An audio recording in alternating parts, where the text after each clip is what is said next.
Bom dia, boa tarde, boa noite a vocês. Infelizmente, a gente teve problemas um pouco graves aqui com a internet, então a gente optou por fazer a gravação do culto de hoje. Espero que você possa estar assistindo a esse vídeo em algum momento desse domingo, dia 14, e que seja algo que vá abençoar a sua semana também. Para esse domingo, a gente tem algumas novidades. A gente vai ter um testemunho do Josué, que, como vocês sabem, enfrentou ali algumas dificuldades com a mãe dele, a Fumiko, então eles vão trazer um testemunho a respeito do que Deus fez para eles. E vocês são nossos convidados para também enviar vídeos para participar do culto. A gente vai tentar criar essa participação, ainda que virtual, né? Então, o Daniel, o Miguel e o Josué, eles podem ajudar vocês com isso, e a gente vai tentar coordenar isso. E uma outra novidade que vai, na verdade, abrir o nosso culto agora é que o louvor vai ser ministrado pelo nosso querido Jonas.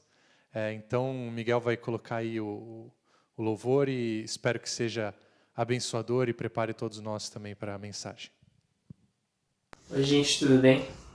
Faz bastante tempo que a gente não se encontra presencialmente. Eu espero que todos estejam bem aí nos seus respectivos lares. Eu tô com bastante saudade de todo mundo, espero que todo mundo esteja se cuidando muito bem. Eu vou dizer que eu tô bem feliz também eu não vou dizer que literalmente estar vendo vocês agora, porque isso aqui é só uma gravação, mas eu tô bem feliz de poder gravar esse vídeo. Eu separei uma música pra gente louvar ao nosso Deus juntos. E antes disso, eu queria compartilhar uma reflexão que eu tenho tido durante esse período de isolamento, esse período de quarentena. Eu sei que esses dias de isolamento têm sido bastante difíceis para muitos de nós. Acho que poucos ou ninguém nunca viveu um momento parecido como esse antes. E às vezes a gente até fica preocupado, né, sobre como que vai ser o futuro, como que vai ser voltar para as nossas rotinas de trabalho, como que vai ser quando a gente voltar para a igreja, como que vai ser as nossas interações sociais com as pessoas que nos rodeiam durante o dia a dia. E uma coisa que eu tenho lembrado e refletido em meio a tudo isso é como que na Bíblia Deus ele se preocupa em mostrar o seu caráter bondoso para o seu povo. E não só isso, mas como ele se alegra também quando a gente coloca a nossa esperança no Senhor. Esses dias eu estava lendo um salmo e teve um versículo que me alegrou bastante, que fala justamente sobre isso. Eu vou compartilhar com vocês. Ele está no Salmo 147. E é um salmo que fala como é bom a gente estar louvando ao nosso Senhor. O verso 11, ele diz: "O Senhor se agrada dos que o temem, dos que põem esperança em seu amor." E o meu desejo, a minha oração é que isso possa ser uma verdade para todos nós, que nos momentos que a gente tenha de crise ou de desespero, a gente possa se lembrar de como é boa, perfeita e agradável a vontade de Deus para as nossas vidas. Mesmo que a gente não enxergue muito bem no momento presente, mas que a gente possa se apegar firmemente a essa esperança no Senhor. Amém? A música que eu escolhi pra gente louvar é Tu és Soberano. Então, que a gente possa sempre se lembrar disso também, de que Deus ele está no controle de todas as coisas, Ele quer o nosso bem e Ele se alegra por a gente depositar a nossa esperança no amor dEle.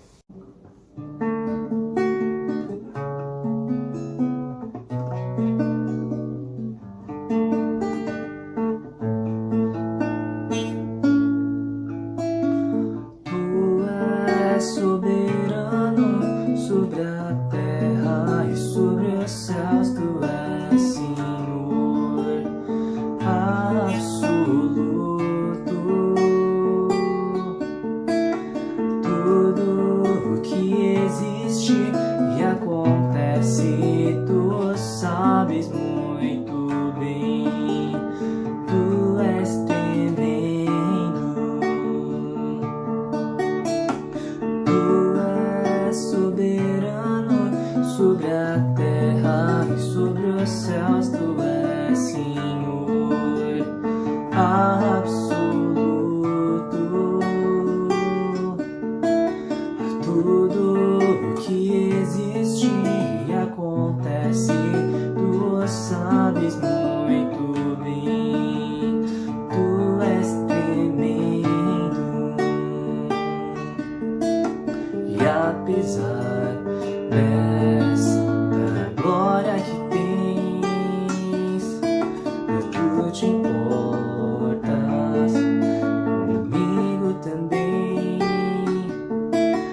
Esse amor tão grande eleva-me e amar-me a ti. Tu és tremendo.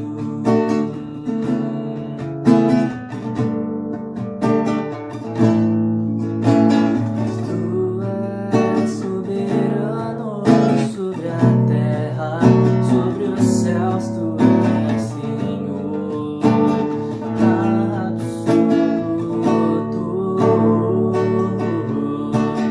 Tudo que existe e acontece, tu sabes muito bem. Tu és tremendo. E apesar dessa glória que tens, tu te importas comigo também. Esse amor tão grande eleva-me a amar-me a ti. E apesar dessa glória que tens, tu te importas conosco também. Esse amor tão grande eleva-nos, amar-nos a ti. Tu és tremendo. Tu és tremendo. Tu és tremendo. Amém. Então é isso aí, gente. Espero que estejam todos bem e nós nos vemos em breve. Um abraço a todos. Bom dia, igreja.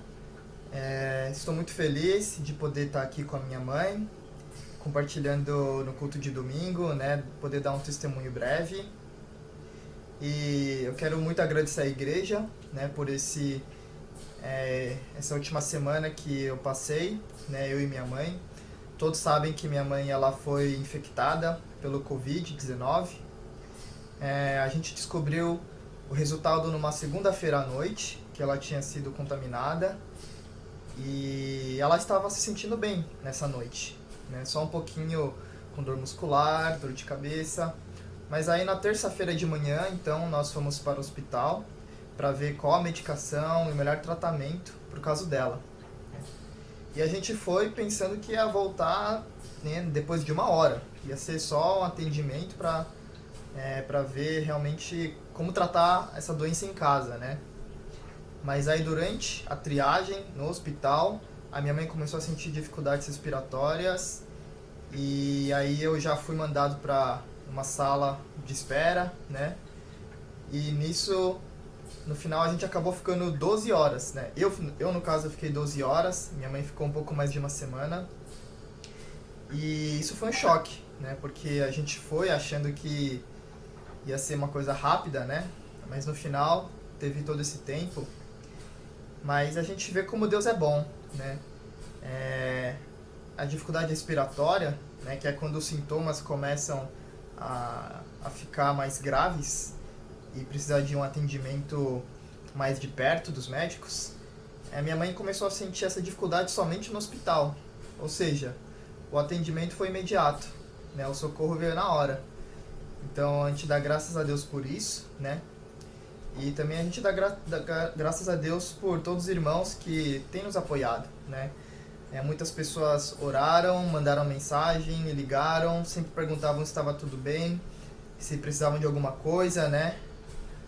Alguns vieram até na minha casa para deixar comida, deixar um presente. Deus foi muito fiel e muito bondoso durante esse tempo. E as orações e toda a ajuda, né, da igreja nos fez a gente passar por essa fase de uma forma muito melhor, né? Isso até me lembra um versículo, né, que está em Salmo 46, o versículo 1, que fala: Deus é o nosso refúgio e a nossa fortaleza, auxílio sempre presente na adversidade.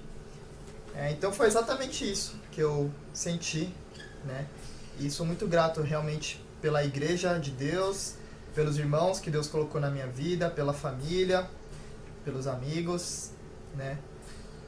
E a minha oração é para que Deus também abençoe vocês da mesma forma que vocês nos abençoaram, né? Que toda a honra, toda a glória seja dada a Ele. Quer falar alguma coisa, mãe? Oi, bom dia. Obrigada por esses tempos que tem me dado orações sem cessar e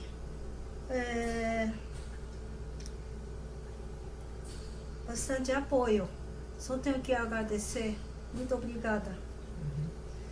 E também aproveito para deixar o convite de quem quiser gravar um testemunho, um compartilhamento sobre o que Deus tem feito ou o que vocês têm visto durante esses dias, né?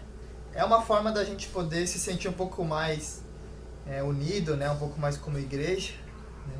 Durante esse tempo de quarentena. Então, que Deus abençoe, muito obrigado e bom culto, pessoal. Obrigada.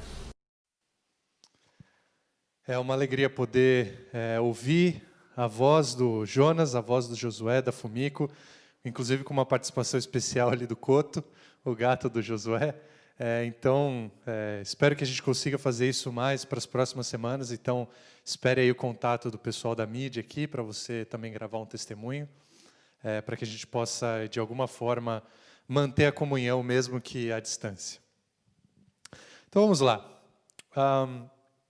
Nessa série de Marcos, que a gente começou ali em fevereiro, eu tenho comentado que muitas vezes é até difícil selecionar o que eu vou dizer no culto, né? São muitas coisas muito interessantes, muitas ideias que estão ali inclusas no texto. E muitas vezes eu guardo para mim, fica tudo ali no background da pregação, mas eu não menciono aqui durante a pregação. Mas essa semana eu me deparei com uma coisa que eu achei tão interessante e ajuda a gente a entender os textos que vêm agora de Marcos de forma tão profunda que eu não consegui deixar de lado. Porque a Bíblia, e vocês sabem muito bem disso, a Bíblia é um livro que é feito de diversos livros. E não é de se impressionar, não é de se surpreender, embora seja impressionante a quantidade de sobreposição que tem, mas não é de se surpreender que haja uma sobreposição entre o Antigo e o Novo Testamentos. É uma história integrada, é uma história única que vai sendo desenvolvida ali ao longo de todos os livros. E todos os eventos que são relatados ali, eles têm ligação uns com os outros. Então é como as páginas aí da sua Bíblia de papel. As páginas são finas e você consegue ver o texto que está por trás ali da face. Então, da mesma forma, os textos mais recentes, e aí em especial os textos do Novo Testamento, eles permitem perceber os textos mais antigos, os textos do Antigo Testamento. E o Evangelho de Marcos, eu tenho cada vez mais tido a percepção e a certeza de que Marcos, o evangelista, ele usa desse recurso de forma muito especial, de forma muito única. Então, por isso, eu gostaria de chamar a atenção hoje para o uso que o evangelista Marcos faz do Antigo Testamento na narrativa dele a respeito da história de Jesus. Mas comentar todas as ocasiões em que isso acontece levaria meses, meus irmãos e irmãs. Seriam muitas ocasiões em que isso tudo acontece. Então, para hoje e para as próximas semanas, eu gostaria de focar especificamente no uso que Marcos faz do Salmo 107. Nessa próxima sessão aí do livro de Marcos que a gente vai estudar. Então, ao longo das próximas semanas, a gente vai lendo Marcos 4:35 até Marcos 8:26, e a gente vai perceber essa conexão de textos entre o Salmo 107 e o que é relatado ali por Marcos. Uma coisa que vai ficar clara ao longo dessas próximas semanas é que a velocidade da narrativa ela muda um pouco a partir ali de Marcos 4, verso 35. Então, até aqui, nós temos visto ali no Evangelho de Marcos a apresentação de Jesus, o início do seu ministério. Então, Jesus aparece em cena e as pessoas estão tentando entender quem é esse novo mestre que apareceu, que é poderoso em palavras, poderoso em sinais. E Marcos 4, 41, que já entra nessa segunda metade aí da primeira parte de Marcos, é formulada a pergunta básica que eu tenho argumentado que é a pergunta que o livro tenta responder. E a pergunta é a seguinte: quem é esse? Então, Marcos 4, versículo 41, os discípulos, deparados ali com o poder e a majestade de Jesus, eles se perguntam: quem é esse? E Marcos, então, dedica os próximos 4 capítulos a explicitar mais essa resposta. Até que em Marcos 8, versículo 29, os discípulos mais próximos, e ali através de Pedro, que tinha se tornado talvez o porta-voz dos discípulos, eles afirmam: tu és o Cristo. A pergunta que eles mesmos formularam em 4,41, eles mesmos respondem em 8,29. Quem é esse? Ora, este é o Cristo. E esses 4 capítulos, eles são construídos de tal forma que aqueles que têm olhos para ver, aqueles que têm ouvidos para ouvir, vão chegar a uma única conclusão: Jesus é Deus. Então, você não leu errado aí na descrição do texto de hoje. O texto para hoje é Marcos 4:35 até Marcos 8:26. Porque a estrutura de Marcos 4:35 a 8:26 é muito clara quando a gente lê esse texto todo em sequência, especialmente em relação aos milagres que são relatados nesse trecho do Evangelho. E a estrutura que a gente observa nesse trecho, a partir dos milagres, é a seguinte: começa com um milagre no Mar da Galileia, depois acontecem 3 curas maravilhosas, e há também uma multidão que é alimentada por Jesus de forma milagrosa. E essa estrutura, como a gente vai desenvolver melhor ao longo das próximas semanas, ela segue de forma muito próxima à estrutura do Salmo 107. Salmo 107, talvez alguns de vocês se lembrem, é um texto que eu já preguei aqui na IBC em janeiro desse ano. E talvez alguns de vocês se lembrem também que há um convite recorrente ali no Salmo 107, para que aqueles que foram resgatados pelo Senhor o louvem pelo seu amor leal e por suas maravilhas em favor dos seres humanos. O salmista, então, ele lista 4 grupos de pessoas. Ele lista aqueles que estão famintos em um deserto, aqueles que são prisioneiros nas sombras, aqueles que estão à porta da morte e aqueles que estão lutando com o mar revolto. E ora, os milagres relatados por Marcos 4, 35 a 8, 26, se referem exatamente a esses grupos. Jesus acalma tempestades. Jesus liberta aqueles que são prisioneiros das forças das trevas. Jesus cura pessoas que estavam à porta da morte. E Jesus alimenta uma multidão faminta. Ou seja, de forma muito sutil, muito interessante, de forma que só aqueles que têm ouvidos para ouvir mesmo vão perceber. Marcos afirma que Jesus é idêntico ao Deus que faz todas essas coisas no Salmo 107. Ou seja, Deus sacia as pessoas famintas, Deus liberta aqueles que estão cativos, Deus cura aqueles que estão à porta da morte, e Deus salva aqueles que estão em meio a circunstâncias turbulentas.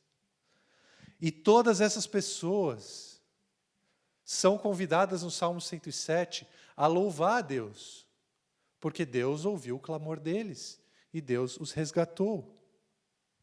Ou seja, Marcos, relatando esses milagres, ele está nos convidando a adorar Jesus como Deus que nos liberta dessas circunstâncias terríveis. Então, para aproveitar o gancho da semana passada, o sermão de hoje é quase como se eu estivesse aqui preparando o solo para o plantio. A gente está aqui, então, a gente vai afofar o solo, vai tirar ali o pisoteamento que as pessoas fizeram. A gente vai quebrar as pedras, para que, quando vierem as dificuldades, a palavra não seja ali seca pelo sol. A gente vai tirar os espinhos para que eles não sufoquem a palavra. E a gente vai deixar o solo fofo e apto para receber a palavra que será plantada a partir da semana que vem. E a minha intenção aqui, meus irmãos e irmãs, é abrir os nossos olhos para aquilo que está debaixo da superfície do texto. Mas para demonstrar isso, eu queria então ler o Salmo 107. Salmo 107, a partir do verso 1 até o verso 43, diz o seguinte. Abra aí a sua Bíblia, se você tem uma mão. Salmo 107. Diz assim a palavra de Deus. Deem graças ao Senhor porque Ele é bom. O seu amor dura para sempre. Assim o digam os que o Senhor resgatou e os que livrou da mão dos adversários. E reuniu de outras terras, do Oriente e do Ocidente, do Norte e do Sul. Perambularam pelo deserto e por terras áridas, sem encontrar cidade habitada. Estavam famintos e sedentos, sua vida ia se esvaindo. Na sua aflição clamaram ao Senhor, e Ele os livrou da tribulação em que se encontravam, e os conduziu por um caminho seguro a uma cidade habitada. Que eles deem graças ao Senhor por seu amor leal e por suas maravilhas em favor dos homens, porque Ele sacia o sedento e satisfaz plenamente o faminto. Assentaram-se nas trevas e na sombra mortal, aflitos e acorrentados, pois se rebelaram contra as palavras de Deus e desprezaram os desígnios do Altíssimo. Por isso, Ele os sujeitou a trabalhos pesados, eles tropeçaram e não houve quem os ajudasse. Na sua aflição, clamaram ao Senhor, e Ele os salvou da tribulação em que se encontravam. Ele os tirou das trevas e da sombra mortal, e quebrou as correntes que os prendiam. Que eles deem graças a Deus por seu amor leal e por suas maravilhas em favor dos homens, porque despedaçou as portas de bronze e rompeu as trancas de ferro. Tornaram-se tolos por causa dos seus caminhos rebeldes e sofreram por causa das suas maldades. Sentiram repugnância por toda a comida e chegaram perto das portas da morte. Na sua aflição, clamaram ao Senhor, e Ele os salvou da tribulação em que se encontravam. Ele enviou a sua palavra e os curou e os livrou da morte. Que eles deem graças ao Senhor por seu amor leal e por suas maravilhas em favor dos homens. Que eles ofereçam sacrifícios de ação de graças e anunciem as suas obras com cânticos de alegria. Fizeram-se ao mar em navios para negócios na imensidão das águas, e viram as obras do Senhor, as suas maravilhas nas profundezas. Deus falou e provocou um vendaval que levantava as ondas. Subiam aos céus e desciam aos abismos. Diante de tal perigo, perderam a coragem. Cambaleavam tontos como bêbados, e toda a sua habilidade foi inútil. Na sua aflição, clamaram ao Senhor, e Ele os tirou da tribulação em que se encontraram. Reduziu a tempestade a uma brisa e serenou as ondas. As ondas sossegaram, eles se alegraram, e Deus os guiou ao porto almejado. Que eles deem graças ao Senhor por seu amor leal e por suas maravilhas em favor dos homens. Que o exaltem na assembleia do povo e o louvem na reunião dos líderes. Ele transforma os rios em deserto e as fontes em terra seca. Faz da terra fértil um solo estéril por causa da maldade dos seus moradores. Transforma o deserto em açudes e a terra ressecada em fontes. Ali Ele assenta os famintos para fundarem uma cidade habitável, semearem lavouras, plantarem vinhas e colherem uma grande safra. Ele os abençoa e eles se multiplicam, e não deixa que os seus rebanhos diminuam. Quando, porém, reduzidos, são humilhados com opressão, desgraça e tristeza, Deus derrama desprezo sobre os nobres e os faz vagar num deserto sem caminhos. Mas tira os pobres da miséria e aumenta as suas famílias como rebanhos. Os justos veem tudo isso e se alegram, mas todos os perversos se calam. Reflitam nisso os sábios e considerem a bondade do Senhor. Essa é a palavra de Deus. Vamos orar? Querido Deus, o Senhor ouve as nossas orações. O Senhor nos resgata quando estamos em aflição, Deus. E essa verdade, Deus, é revelada de forma plena e de forma maravilhosa em Cristo. Então abra nossos olhos, Deus, abra nossos ouvidos, para que a gente possa ver a Tua glória e ouvir a Tua mensagem, Deus, de forma que gere frutos. Que a nossa colheita possa ser realmente de 30 a 60 e até 100 por um, a ouvir a Tua palavra, Deus, que é semeada. Esteja conosco ao longo desse culto, Deus. Em nome de Jesus. Amém. Semana passada, então, quando a gente estava falando sobre as parábolas, eu expliquei um pouco sobre a agricultura na Galileia no primeiro século. E a gente fez isso para que a gente pudesse entender um pouco melhor as parábolas que Jesus contava. Porque, como eu expliquei, Jesus ele contava parábolas tanto para revelar quanto para esconder. Ele revelava a si mesmo de forma mais profunda para aqueles que estavam dispostos a entender. E ele escondia a sua própria identidade daqueles que não estavam dispostos a ouvi-lo. E ele revelava o coração daqueles que estavam ouvindo, portanto. Se eram corações que estavam inclinados em direção a Jesus, ou se eram corações que estavam fechados para Ele. E aqueles que tinham olhos para ver, veriam. Aqueles que tinham ouvidos para ouvir, ouviriam.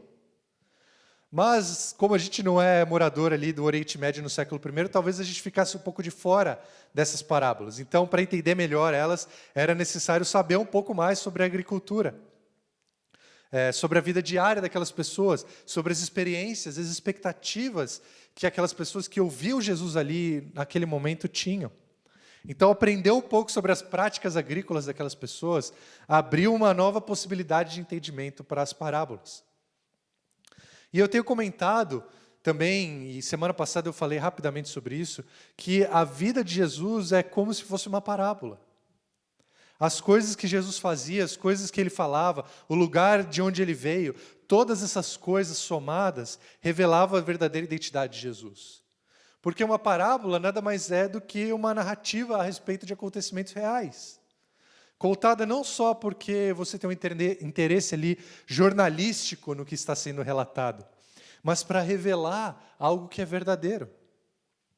O Evangelho de Marcos, então, é uma narrativa sobre eventos reais, que não é contada simplesmente para relatar o que aconteceu, mas para revelar algo verdadeiro. E a verdade que Marcos quer revelar para nós, os seus leitores, é que Jesus é Deus. E Ele quer revelar a verdadeira identidade de Cristo. Mas Ele faz isso não simplesmente escrevendo Jesus é Deus.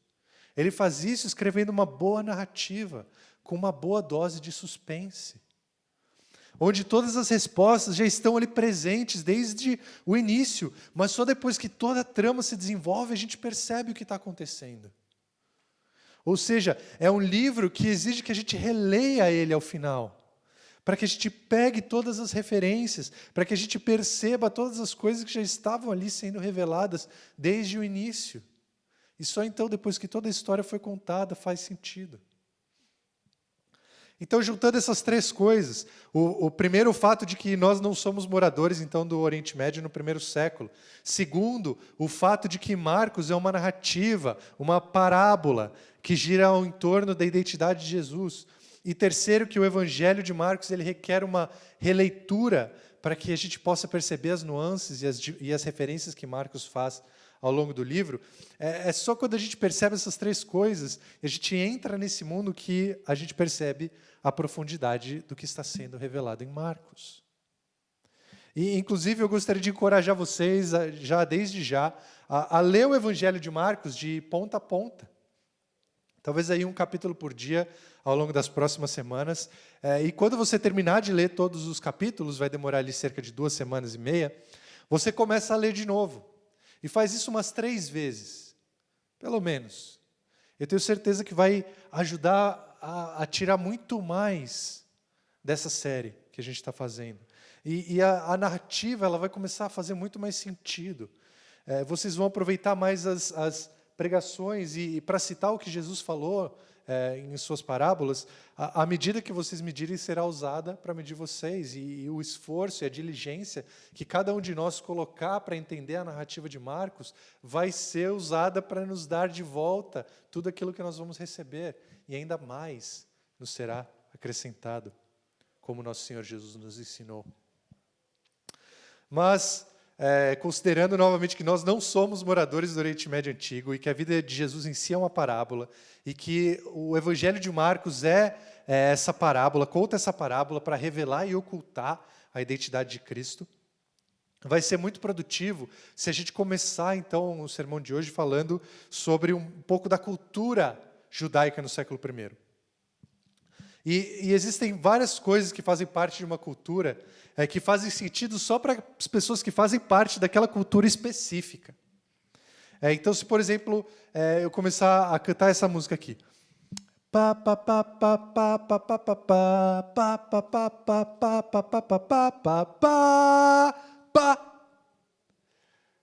Você já fica um pouco tenso. Você pensa, alguma coisa horrível aconteceu. Alguma coisa de esquisito aconteceu. Agora, se eu começar a cantar assim, pá, pá, pá, pá, pá, pá, pá, pá, pá, pá, pá, pá. O pessoal aí que tem mais de 30 anos, talvez, vai saber que é a música da vitória do Senna. Então, é uma música que traz uma ideia de um final feliz, de algo que foi concluído, que alguma coisa boa, algo para ser celebrado aconteceu. Ou, se você faz parte, por exemplo, da comunidade chinesa, como muitos de vocês fazem, e vocês veem uma pessoa mais velha com um envelope vermelho na mão. Coisa boa. Eu, cultura brasileira, se eu recebesse um envelope vermelho, talvez eu achasse que era uma coisa ruim. Talvez eu achasse que era uma multa, uma cobrança, alguma coisa que eu preciso pagar. Mas dentro da comunidade chinesa, isso significa algo bom. Significa o inverso do que eu pensaria. Significa que talvez alguém ali esteja te dando um bom presente, talvez até em dinheiro. Mas por que eu estou falando isso? Porque dentro de cada cultura há uma série de coisas, sejam símbolos, sejam músicas, sejam histórias, que fazem parte do imaginário das pessoas que estão nessa cultura. E a gente não explica essas coisas quando a gente faz alusão a elas. Então, tanto as músicas ali, a música do Senna, a música do Plantão da Globo, ou um envelope vermelho, comunicam mais do que simplesmente os objetos e os símbolos. Eles já têm ali algo por trás deles que revela algo a mais do que vai acontecer. E esses símbolos, eles fazem parte de uma história que é compartilhada. Eles são parte da nossa identidade e eles não precisam ser explicados cada vez que são usados e cada vez que aparecem. E a mesma coisa, meus queridos, acontece com os israelitas no século I. Alguns eventos na história de Israel tinham sido muito marcantes e algumas referências eram simplesmente compreendidas por aquelas pessoas, porque era parte integrante da identidade deles. Então, para os judeus do século I, eu gostaria de destacar então 2 aspectos essenciais da identidade deles que vão nos ajudar a compreender de forma muito mais profunda o texto de Marcos.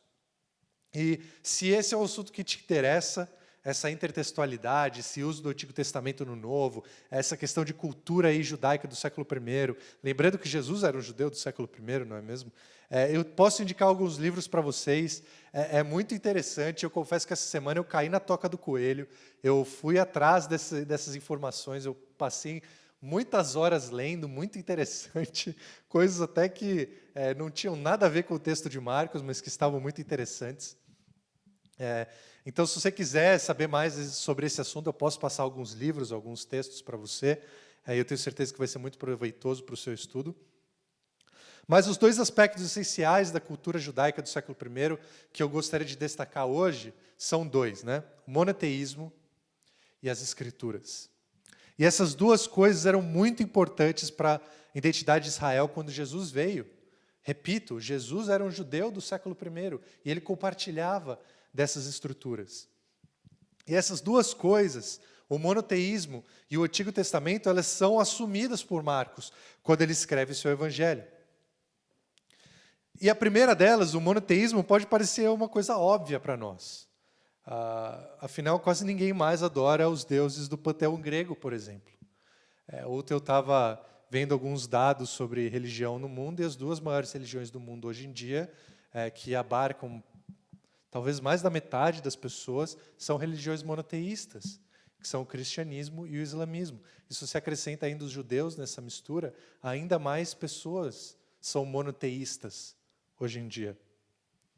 Mas a verdade, meus queridos, é que o monoteísmo ele sempre foi uma exceção entre as religiões. E mesmo hoje em dia, se você vai para lugares como a Índia, por exemplo, a influência do politeísmo é muito forte. A maior parte das pessoas na Índia segue o hinduísmo, que é uma religião politeísta, ou talvez panteísta, tudo é Deus. Então, os judeus, ali no século I, eram o único povo monoteísta daquela época. E lembrando, já mencionei aqui, né, as 3 religiões monoteístas mais importantes da atualidade, né, na verdade, eu não vou dizer que são as únicas, porque é possível que haja religiões menores que são monoteístas, mas as 3 religiões monoteístas mais importantes são o judaísmo, o cristianismo e o islamismo. E todas elas têm a sua origem em Abraão. Todas elas têm a sua origem no relato da escolha de Deus, da escolha de Abraão por Deus, da escolha de Abraão por Deus, isso, em Deus escolhendo Abraão. Mas no século I só havia o judaísmo. O judaísmo era a única religião monoteísta. No século I, o cristianismo ainda estava na sua infância. As pessoas ali do Império Romano não conseguiam distinguir muito bem o que era judaísmo e o que era cristianismo. E o islamismo ele só vai aparecer 700 anos depois. Então, o monoteísmo de Israel era uma característica única daquele povo. E essa crença era muito importante. Assim, é impossível exagerar na importância dessa crença para o povo de Israel. Vocês talvez se lembrem a famosa Shema, ouça, ó Israel, que está ali em Deuteronômio 6, 4 a 9, eu vou ler para nós. Deuteronômio 6, 4 a 9. Ouça, ó Israel, o Senhor, o nosso Deus, é o único Senhor. Ame o Senhor, seu Deus, de todo o seu coração, de toda a sua alma, de todas as suas forças. Que todas essas palavras que hoje lhe ordeno estejam em seu coração. Ensine-as com persistência a seus filhos. Converse sobre elas quando estiver sentado em casa, quando estiver andando pelo caminho, quando se deitar e quando se levantar. Amarre-as como um sinal nos braços e prenda-as na testa. Escreva nos batentes das portas de sua casa e em seus portões. A crença em um único Deus, o Senhor Todo-Poderoso, Criador dos céus e da terra, era a crença básica de toda a religião judaica. Algo para ser relembrado diariamente, algo para ser repetido e afirmado com consistência. Seja sentado em casa, seja caminhando na rua, seja ao deitar-se no final do dia, seja ao levantar-se no início do dia, qualquer momento era momento de lembrar que o Senhor, o seu Deus, o Senhor é o único. O Senhor é um. Dentro dessa perspectiva, afirmar que Jesus é Deus é algo escandaloso. Dentro dessa perspectiva que o Senhor, o seu Deus, o Senhor é um, é algo que desafia a cosmovisão daquele povo. Não pode ser, eles pensavam. Só há um Deus, Ele está nos céus. Nenhum ser humano pode ser igual a Deus. E é por isso que no relato de Marcos, Jesus afirma ser o Filho de Deus somente no capítulo 15. Logo antes dele ser condenado por ter afirmado exatamente ser igual a Deus. Essa é exatamente a acusação que os líderes judeus levantam contra ele. Então, reconhecer Jesus como Deus é algo que desafia toda a visão de mundo judaica. E é algo que os mestres, é algo que desafia toda a cosmovisão judaica a partir daquilo que os mestres da lei tinham construído, das suas interpretações do Antigo Testamento. E aqui, meus irmãos e irmãs, a gente está diante de uma revelação extra, uma revelação a mais, uma relação mais profunda do plano de Deus. E que exige essa troca de paradigma. É algo que é totalmente coerente com o Antigo Testamento. E aí o uso que Marcos faz, por exemplo, do Salmo 107, revela isso de forma clara. É algo que é totalmente coerente com o Antigo Testamento, mas também representa uma mudança de paradigma. Ou, para usar um termo mais conhecido entre os crentes, é uma nova aliança. É uma nova aliança que está sendo forjada, que ao mesmo tempo afirma e aprofunda aquilo que foi revelado no Antigo Testamento. Em Cristo, uma nova aliança é forjada entre Deus e os seres humanos. E essa nova aliança, ela afirma tudo que está no Antigo Testamento. E ela aprofunda aquilo. Ela revela de forma mais clara e de forma mais plena o que já está revelado ali no Antigo Testamento. E o Antigo Testamento é justamente o segundo aspecto da identidade judaica que eu gostaria de destacar hoje. Os judeus conheciam o Antigo Testamento extremamente bem. Ao contrário de nós, talvez, para nossa vergonha. Eles tinham diversos trechos memorizados, trechos longos. Eles manuseavam bem a Torá, ou seja, os 5 primeiros livros da Bíblia, o livro da lei, os livros de Moisés. Eles manuseavam também bem os salmos, que eram recitados com frequência nas reuniões das sinagogas. Eles conheciam bem os profetas, em especial Isaías, Ezequiel, Jeremias, Zacarias e Malaquias. Os profetas muito importantes ali para o primeiro século, porque falavam sobre reconstrução de templos, falavam sobre volta de exílio, falavam sobre restauração do povo de Israel. E aí, meus queridos irmãos, não é à toa, e fica mais claro, porque Marcos, quando ele abre o evangelho de Marcos, ele começa citando Isaías, Malaquias e Deuteronômio. Ele cita então um dos profetas maiores, um dos profetas menores, dos quais era um dos mais importantes ali para aquela época, e o livro de Deuteronômio, que nada mais é do que a reafirmação de toda a lei de Moisés, a recapitulação de toda a lei de Moisés. E tem mais, os primeiros cristãos, eles também passaram a ter um conhecimento considerável do Antigo Testamento. Como eu falei ali para aquela primeira geração de cristãos, o Antigo Testamento era a Bíblia que eles tinham para ler. Antes eles tinham talvez apenas as cartas de Paulo, que ainda não tinham sido distribuídas e não tinham um reconhecimento pleno como escritura. Como eu mencionei no início da série, o Evangelho de Marcos foi provavelmente o primeiro a ser escrito.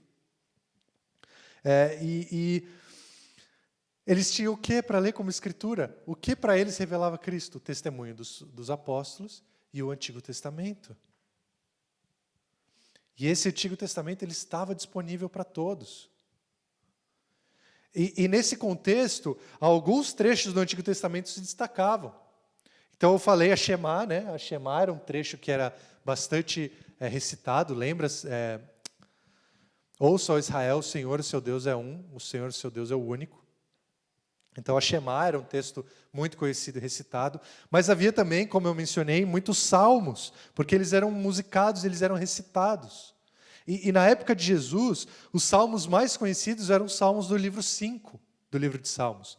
Então, para quem não sabe, o livro de Salmos é dividido em 5 livros. Em parte porque não cabiam todos em um mesmo pergaminho, então eles tinham ali os rolos com o livro de Salmos e eram divididos em 5 rolos.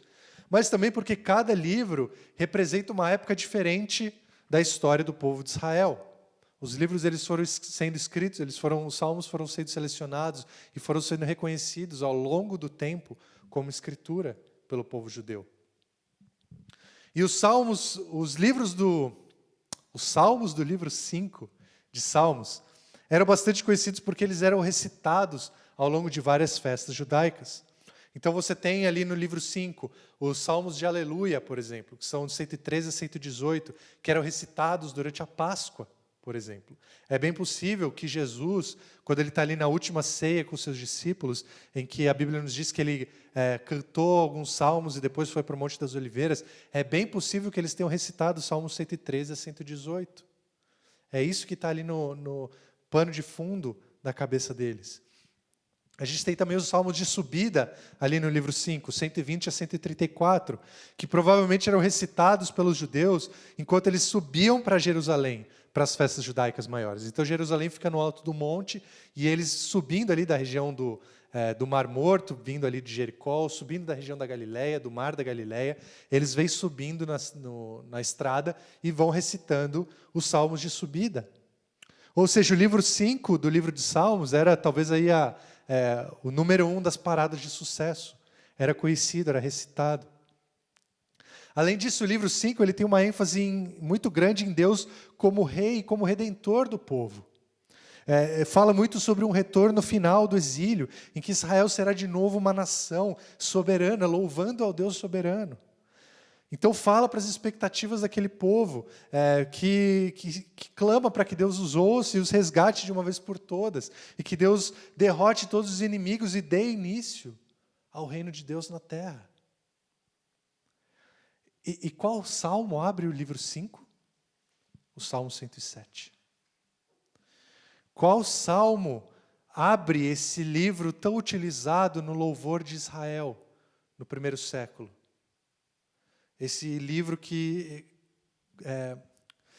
tinha ali nas suas linhas compactadas todas as expectativas do povo, de ser resgatado, de voltar do exílio, de experimentar finalmente o início do reino de Deus. É o Salmo 107, que inicia toda essa jornada. E aqui, meus irmãos e irmãs, eu chego na minha conclusão. Marcos era judeu. Pedro, que supervisionou a redação do Evangelho de Marcos, era judeu. Eles conheciam bem o Antigo Testamento, eles ensinavam a respeito de Jesus a partir do Antigo Testamento, como Jesus mesmo nos ensinou ali na estrada de Emaús, quando ele, explicando, partindo dos profetas, explicou quem deveria ser o Cristo.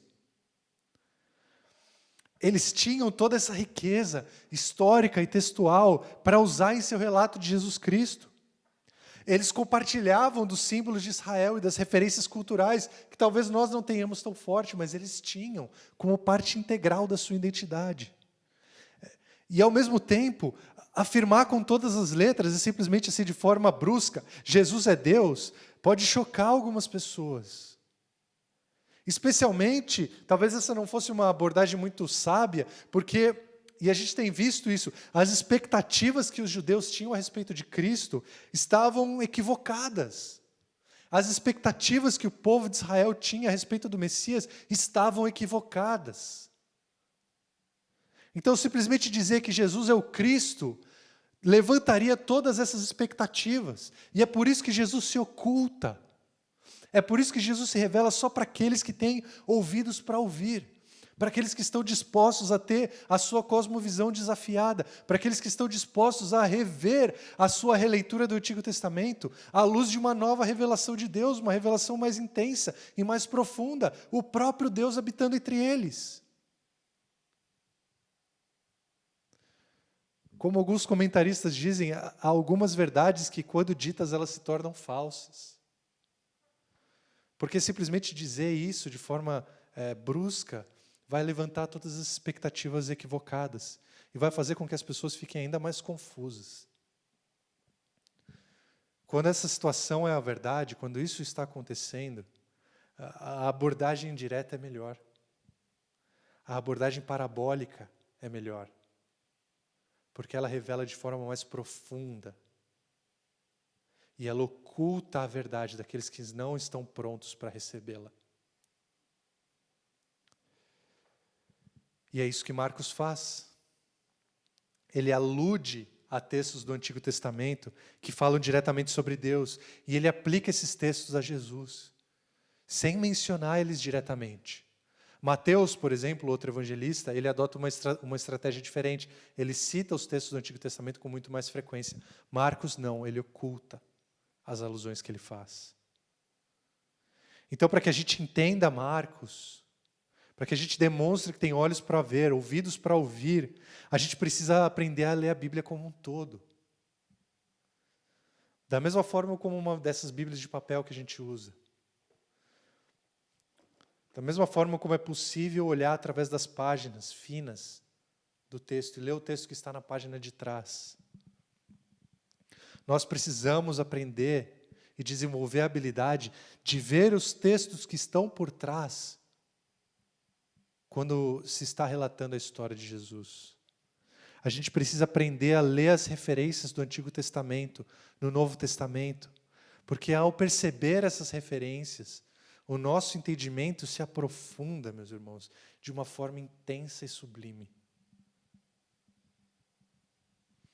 E Marcos faz isso o tempo todo. As referências ao Antigo Testamento permeiam toda a narrativa de Marcos. Porque Marcos fala e conta a história daquele a respeito de quem todos os profetas falavam. ele conta a história daquele que veio para cumprir toda a lei e daquele que é louvado ao longo de todo o Antigo Testamento. Então, para que a gente ouça o que Marcos tem para nos dizer a respeito de Jesus, nesse próximo trecho da nossa série, que a gente vai começar na semana que vem, a gente precisa ter o Salmo 107 sempre em mente. E talvez você já tenha notado, eu sempre trago alguma citação do Antigo Testamento, né, ao longo dessa série. Isso é feito de propósito, para revelar que o Antigo Testamento realmente fala a respeito de Cristo. E que o Antigo Testamento é parte fundamental das nossas Bíblias. Para falar como é impossível entender quem Jesus é se a gente não entender o Antigo Testamento.